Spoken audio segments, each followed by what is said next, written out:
voti watuko ashitibatsire zvenyu zvamunoswera muchitaura ashitibatsire uyo ari kuunza kuti anzi yeye madam boss kudini. Listen, madam boss is madam boss, she's busy making her money. Whether ataura kuti chii hapana chinondichinja nekuti chataura na madam boss. At the end of the day, we are in two different worlds doing different things. We have different families. We are all working hard to get our money. Gone are the days ekusura tichiiswero tichinyaudzana. Mangwana unosura muchinyaudzana sadza riri kudiwa mbamufu wakashota osura uchanzanzi madam boss vanditi whether vakati wavana azvandichinjei havina zvavinondichinja tinotosangana kana kumapatuko neku isu tiripo pakuisa mari handitika yes zvekuti hanzi vazotaura unobveiko mukutaura vataura zvine basa rei kana wazvinzwa zvavataura ndizvozvo pane zvazvandichinjeri hapana pane chadhiswa pandiri handina pane charamba kuitika hapana semapulaizi nyangwe ndikavataura pane chachinja pavari hapana upenyu hwavo huri kuenda saka izvo that is just nonsense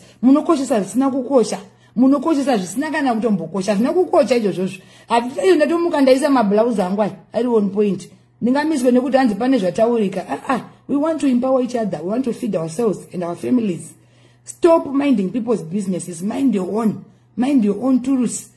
Upenyu uyu kufa kwakauya unomuka wakafa hauzi untouchable.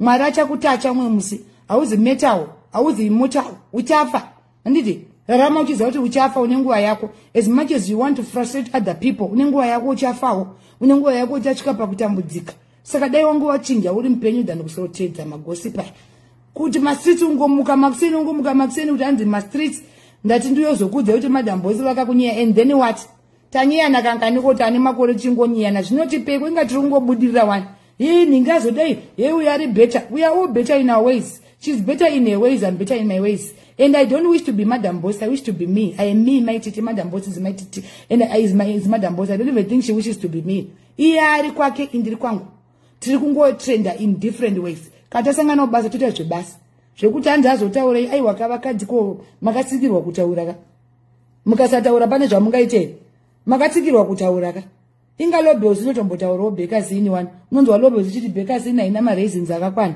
bekazini wonzwa chiti lobels inovava but pana ndadza kutengerwa here nekuti bekazini yati lobels inovava lobels inongotengwa nemalobels fans bekazini yotengwa nemabekazini fans saka hadzitichinje izvozvo pamberi nekushanda nekusimudzirana zvekuti unoita life yekuti ndi address ndo address apane addressing a person changes a person here.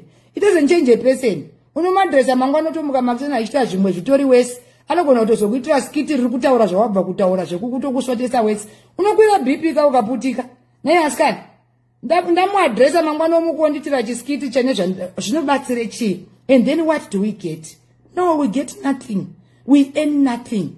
Let's just learn zvimwe zvachona. I'm teaching myself to ignore kungoti hatazvijaira ngoti haizvi here zvakazodini zvikataurika zvikazodini pane zvazvikazondimisa here hazvinombondimisa anything nyange vakataura pano nekwamutokoko hazvinombondimisa iri rinohure iri handiti rakatowanirwa nyasha namwari nyasha ndakatodziwaniwa hure rikachata 1 vachigara matare 2021 but handakangochata iko nezvi zvakubohwa zvakunzi chasara kudivorce aiwa ngatimbotaura nezvekuti ndakachata divorce toiona pamberi apa zvaizvo zviti timbomirai timbopinda mu9 months tiri kuda baby shower yechimwana chimonya chinenge chine mamasuro chitj timbomirai handisi kudivorcwa ndisandaita tj anenge ane mamunhu kuzvara mwana anenge ane musoro bhangu ngebaba wake ani machona timbomirai hati tiri kure nedivorce tiri kuda kumboti apa padivorce chazoitwa paitwa tj